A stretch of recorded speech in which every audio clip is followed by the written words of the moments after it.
Good morning students, myself doctor Sangeeta Kumari. आज मैं आप लोगों को सेमेस्टर 5 का साइकोलॉजी सीरीज 12 में डेवलपमेंटल साइकोलॉजी का 4th यूनिट जो आप लोगों का है socio cultural contents for human development में मैं तीसरा जो आप लोगों का पॉइंट्स है या टॉपिक है मीडिया एंड स्कूलिंग, उसके बारे में आज बताऊंगी। तो आज मैं आप लोगों को स्कूलिंग जो है यानी कि हम लोगों के जीवन को बढ़ाने में या हम लोग को विकासात्मक जो हम लोगों का जो प्रोसेस होता है उसमें स्कूल की क्या भूमिका होती है, यानी आज हम लोग जानेंगे कि ह्यूमन डेवलपमेंट में स्कूल का क्या भूमिका होता है। तो आज हम लोग स्टार्ट करते हैं इसके बारे में मैं आज आप लोगों को बताऊंगी कि स्कूल जो है हम लोगों के जीवन में कितना महत्व रखता है। यानी जब बच्चा जन्म लेता है तो वह पहले अपने माता पिता के संपर्क में आता है, फिर वह अपने भाई बहनों के संपर्क में आता है, फिर उसके बाद अपने परिवार के अन्य सदस्यों के संपर्क में आता है। यानी धीरे धीरे उस बच्चे का व्यक्तित्व विकास होते रहता है। वह परिवार के संपर्क में आता है, फिर वह जब थोड़ा बड़ा होता है तो अपने आस पड़ोस के संपर्क में आता है और उन लोगों के व्यक्तित्व से प्रभावित होता है और उसको वह अर्जित करता है। इस तरह से जब वह 2-2.5 साल का होता है या 3 साल का होता है तो वह स्कूल जाना शुरू करता है, क्योंकि आजकल के ज़माने में अभी जो समय चल रहा है उसके अनुसार से बच्चे को 2-2.5 साल होते ही स्कूल में डाल दिया जाता है। पहले के ज़माने में 5 साल जब तक बच्चा नहीं होता था तब तक उन्हें स्कूल में नहीं दिया जाता था। तो आजकल प्ले ग्रुप जो होते हैं स्कूल में उसमें डाला जाता है। तो इस तरह से जब बच्चा 2-2.5 साल होता है तो वह स्कूल में जाता है और स्कूल में उसे नया वातावरण मिलता है, नए शिक्षक मिलते हैं, साथियों का माहौल मिलता है, जिससे वह बहुत सारी जानकारियाँ एकत्रित करता है। अपने साथियों से भी बहुत कुछ सीखता है और अपने गुरुओं से भी बहुत कुछ सीखता है। इस तरह से उसके जीवन की जो सीखने की क्रिया है जो स्टार्ट होती है जन्म से लेकर वह चलती रहती है मृत्यु तक। इस तरह से लेकिन स्कूल की जो भूमिका होती है 2-2.5 साल के बाद से शुरू हो जाती है और वह जो 15 साल यानी 10वीं कक्षा तक उसकी लगातार चलती रहती है पढ़ाई। तो उस बीच में वह अपने दोस्तों से, अपने शिक्षकों से क्या शिक्षा ग्रहण करता है, आज हम लोग उसके बारे में डिस्कस करेंगे। तो जैसा कि चौक स्लेट से, यानी बच्चा स्कूल में प्रवेश करता है तो चौक स्लेट से उसकी स्कूल की शुरुआत होती है। स्कूल पर फिर प्रथम 3 से लेकर वह लगभग 15 वर्ष की आयु यानी कक्षा 10 तक बच्चा अपने अनूठे व्यक्तित्व तथा स्कूल कार्यक्रम के बीच में निरंतर सामंजस्य के लिए प्रयासरत रहता है। यानी अपने आप को उस माहौल में एडजस्ट करने के लिए लगातार वह कोशिश करता रहता है। स्कूल के छात्र छात्राएं अपने बौद्धिक योग्यता, संवेगात्मक संतुलन, सामाजिक समायोजन एवं व्यक्तित्व को निखारने की आकांक्षा से स्कूल के अध्यापकों, सहपाठियों एवं परिवार तथा समाज के सदस्यों के साथ समायोजन के लिए प्रयास रखता है। यानी वो सबके साथ अपना समायोजन स्थापित करने की कोशिश करता रहता है। विद्यालय में भी जिस तरह से बच्चा अपने आप को हर जगह एडजस्ट करने की कोशिश करता है और अपने व्यक्तित्व को निखारते जाता है, दूसरे से सीखते जाता है, उसी तरह से विश्वविद्यालय भी अपने छात्र छात्राओं को एक सुयोग्य नागरिक बनाने के लिए उसके विकास के प्रत्येक पक्ष पर महत्वपूर्ण ध्यान देते हैं और दैनिक क्रिया प्रतिक्रिया के रूप में विद्यालय उसके समुचित समायोजन के उत्तरदायित्व का निर्वाह करते हैं। इस तरह से जैसे कि बच्चा घर से सीखता है वैसे विद्यालय से भी सीखता है और विद्यालय का भी ये विद्यालय के शिक्षकों की ये जिम्मेदारी होती है कि उस बच्चे को जितना हो सके अच्छे व्यक्तित्व को निखारा जाए और उसे एक देश का अच्छा सच्चा नागरिक बनाया जा सके। बच्चों के विकास में कुछ पक्ष घर के अलावा भी स्कूल की कुछ जिम्मेदारियां होती हैं। स्कूल की तुलना में घर की तुलना में विद्यालय का वातावरण थोड़ा अलग होता है। यानी घर में पारिवारिक जो माहौल होता है वह हंसनुमा होता है, बहुत खुशनुमा होता है और बच्चे को उससे बहुत प्यार मिलता है और वहाँ वो लोग उसे दंड वगैरह नहीं देते हैं और उसे प्यार से ही सब कुछ समझाते हैं। लेकिन जब विद्यालय में वो प्रवेश करता है तो वह उसके लिए एकदम नया माहौल रहता है। परिवार के अनुभव की अपेक्षा स्कूल के अनुभव भिन्न होते हैं। परिवार में मिलने वाले संरक्षण, अति संरक्षण और या तिरस्कार से दूर होता है वह, और वहां पर वह अपने पैरों पर खड़ा होना सीखता है। यानी विद्यालय में वह अपने पैरों पर खड़े होने की कला सीखता है। इस तरह से स्कूल के विद्यार्थी को ऐसे अजनबी व्यक्ति के हाथों में सौंप दिया जाता है जो उसे शिक्षा या उचित विकास का उत्तरदायित्व संभाल सके। यानी विद्यालय में जाने के बाद उसके अजनबी माहौल मिलता है और अजनबी लोगों के साथ उसका संपर्क होता है और उन पर ही दायित्व होता है कि उस बच्चे के व्यक्तित्व को निखारा जाए और उसे सच्चा नागरिक बनाया जाए। इस तरह से पूर्व स्कूल आयु के बच्चों के लिए, यानी जब शुरुआत होती है बच्चों की, समाजीकरण की प्राथमिक एजेंसी के रूप में परिवार को मानते हैं। जैसे कि हम जानते हैं कि जब बच्चा जन्म लेता है तो उसका पहली जो शिक्षा ग्रहण होती है वो परिवार से ही होती है। जन्म से लेकर 2-2.5 साल के तक वह बच्चा परिवार के संपर्क में ही रहता है, लेकिन जब वह स्कूल में प्रवेश करता है तो वह, जैसे कि मान लीजिए जब बच्चा छोटा होता है तो उसे अपने घर से, आसपास से वह वहाँ के संस्कृति यानी अपने परिवार के संस्कृति को सीखता है। लेकिन जब स्कूल जाता है तो वह नया संस्कृति को सीखने के लिए मिलता है। घर में होता है जो बच्चा, वो अपना माता पिता के साथ मंदिर, धार्मिक स्थल पर जाकर धार्मिक मूल्यों को सीखता है।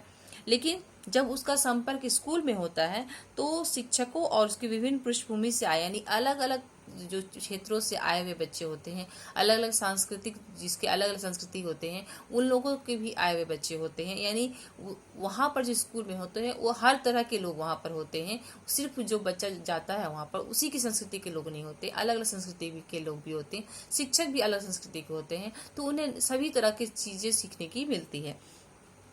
इस तरह से वह विभिन्न प्रकार के अनुभवों को अर्जित करता है। विभिन्न प्रकार के औपचारिक या अनौपचारिक समूह के सदस्यता को स्वीकारता है, यानी कि वो फॉर्मल इनफॉर्मल ग्रुप का सदस्य यानी मेंबर्स भी बनता है। और निरंतर जो होता है वो पॉजिटिव या नेगेटिव पूर्ण वर्णों को परिणाम स्वरूप अपने व्यवहार में परिवर्तन या परिमार्जन करता है। यानी जो चीज़ उसे अच्छा लगता है वो अपने में अर्जित करता है, जो अच्छा नहीं लगता है उसे वो अपने में अर्जित नहीं करता है। इस तरह से मनोवैज्ञानिक विकास एवं व्यवहार स्कूल के माध्यम से निरंतर उसका प्रभावित होता रहता है। अब हम लोग जानते हैं कि बालक के मनोवैज्ञानिक विकास एवं व्यवहार पर विद्यालय का मेन प्रभाव क्या पड़ता है। The effect of school life on children psychological growth and behaviour. तो हम लोग जानते हैं कि विद्यालय एक सामाजिक संस्थान है जो संस्कृति विशेष के तत्वों, विशिष्ट कौशलों एवं ज्ञान को बच्चों तक स्थानांतरित करता है। यानी कि जो गुण या कौशल समाज के होते हैं वह बच्चों में डाला जाता है।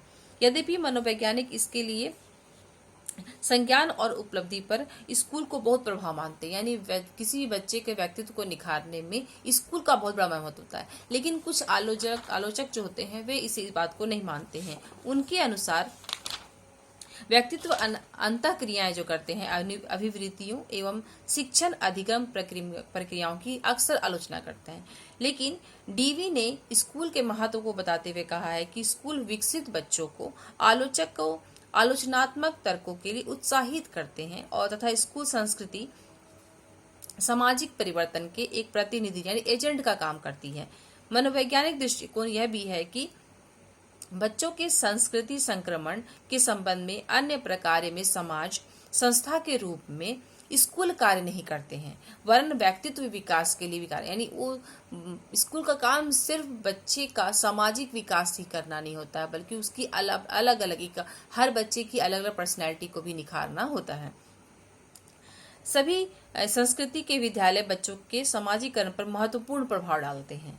यहाँ पर यह देखा गया है कि कहीं भी कभी कभी क्या होता है, कुछ बच्चों को यानी प्राथमिक शिक्षा जो है कहीं कहीं स्कूल, जैसे सरकारी स्कूल में मुफ्त शिक्षा दी जाती है, लेकिन कहीं कहीं उसके फीस भी लिए जाते हैं। लेकिन सभी जगह स्कूल का ये महत्व होता है कि वे बच्चों का व्यक्तित्व को निखारा जाए और उसमें सामाजिक मूल्यों को डाला जाए। स्कूल के प्रजातांत्रिक मूल्यों को बच्चों तक पहुंचाते हैं, यानी कि स्कूल का भी कुछ नियम होता है उसे बच्चों तक पहुंचाते हैं। बच्चों के विकास के विभिन्न पक्षों में उन्नति लाने का उत्तरदायित्व निभाते हैं, यानी बच्चों का विकास किया जाए। यानी स्कूल का मेन एम होता है कि बच्चे के व्यक्तित्व को निखारा जाए और उसे विकास किया जाए। विकास के इन पक्षों में सहयोगिता के प्रति अभिवृत्ति एवं व्यवहार प्रतिरूप पहला सकती है। ईमानदारी पूर्ण खेल, यानी ऐसा खेल सिखाया जाता है जो ईमानदारी के साथ खेला जाए। सामाजिक परिपक्वता, यानी समाज के प्रति जो नॉलेज है, यानी समाज किस तरह से ग्रोथ करता है इसके बारे में उसमें डाला जाता है। आत्मनिर्भरता सिखाई जाती है कि कोई सेल्फ डिपेंडेंट कैसे होता है, ये भी चीज स्कूल ही सिखाता है। ईमानदारी को सम्मिलित, यानी ईमानदारी व्यक्ति के लिए कितना इम्पोर्टेंट चीज है, यानी हमें कोई काम बेईमानी से नहीं करना चाहिए, यह भी बच्चे में शिक्षा दी जाती है स्कूल के माध्यम से। लेकिन एक चीज और है, विद्यालयों में आज यहाँ पर भारत में अगर देखा जाए तो 2-2.5 साल होते ही बच्चे को स्कूल में डाल दिया जाता है, लेकिन बच्चे स्कूल जाना ना करते हैं, यानी घर में भी कुछ सीखते हैं, बाहर भी सीखते हैं। लेकिन विदेशों में कहीं कहीं देखा गया है ऐसा कि बच्चे का जब वह बड़ा होता है, यानी जब वो स्कूल जाने लायक होता है, तो वे अपने बच्चे को स्कूल को ही सौंप देते हैं और वहीं बच्चा रहकर, यानी जैसे हॉस्टल लाइफ कहते हैं कि वहीं पर रहकर बच्चा अपने सारे सामाजिक मूल्यों को सीखता है, व्यक्तित्व को निखारता है। और जब वह 10 क्लास से पास कर जाता है तभी वे अपने परिवार के संपर्क में आते हैं, यानी उतने साल तक वे वहीं पढ़ाई करते हैं और वहीं पर शिक्षा ग्रहण करते हैं। यानी पूरा जैसे पहले के ज़माने में गुरुकुल हुआ करते थे कि जब बच्चे जाके वहीं पर रहकर पढ़ाई करते थे, तो विदेशों में भी ये प्रथा आम है, लेकिन हमारे देश में ये प्रथा चलती है, लेकिन अभी उतने हर घरों में ये मान्य नहीं है। इस तरह से हम लोग देखेंगे कि बच्चों के सामाजिक विकास पर विद्यालयों का महत्वपूर्ण प्रभाव पड़ता है। और धन और समय के दृष्टिकोण से हमने विद्यालयों के तार्किक रूप से जो प्रत्याशा की थी उसे धनात्मक प्रभाव के रूप में विद्यालय प्रदान करते हैं। यानी जो हम लोग उम्मीद करते हैं कि विद्यालय बच्चे को शिक्षा प्रदान करे, उसमें विद्यालय खरे उतरते हैं।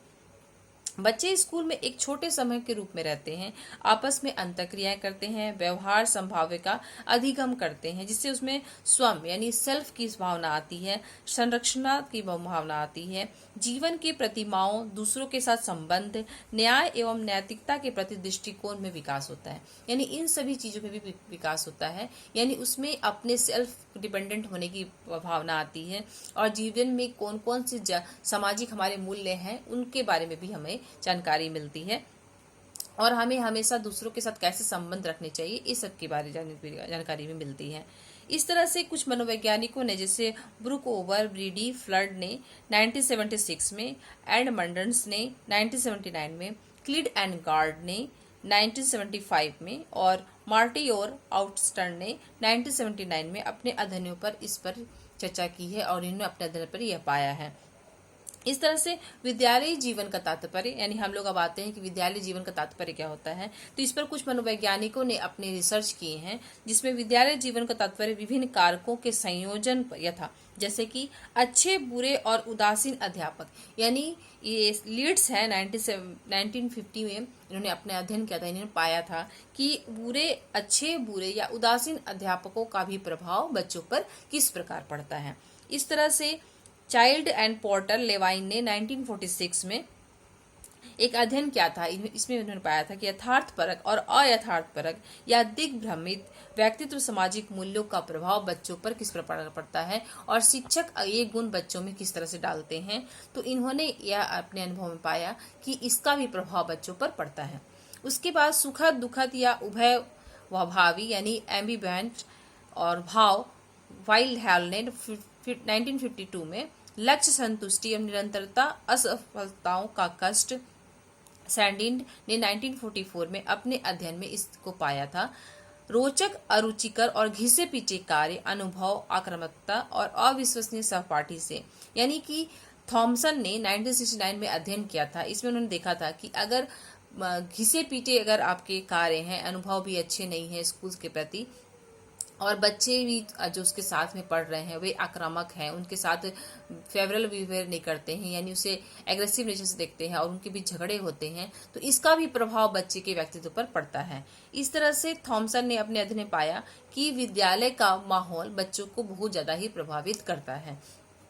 और अगर बच्चा जैसे मान लीजिए कि वह बच्चा स्कूल में गया पढ़ने के लिए और उसे शुरू से ही वैसा माहौल नहीं मिला, यानी फेवरेबल माहौल नहीं मिला, उसे बच्चे अच्छी नज़र से नहीं देखते थे, उसे हर बात पर उसे तंग करते थे, या टीचर भी अगर वह कुछ पढ़ना चाहता था या पढ़ नहीं पाता था तो शिक्षक भी उतना ध्यान नहीं देते थे, उसे हर बात पर डांटते थे, तो इसका भी प्रभाव बच्चे पर पड़ता है। यानी स्कूल का बहुत ही ज़्यादा प्रभाव बच्चों के व्यक्तित्व पर पड़ता है। आज के लिए इतना ही। नेक्स्ट क्लास में मैं आपको इसके बारे बताऊंगी और इसकी जानकारी दूंगी, विद्यालय का प्रभाव बच्चों पर किस तरह पड़ता है। आज के लिए इतना ही। Thank you.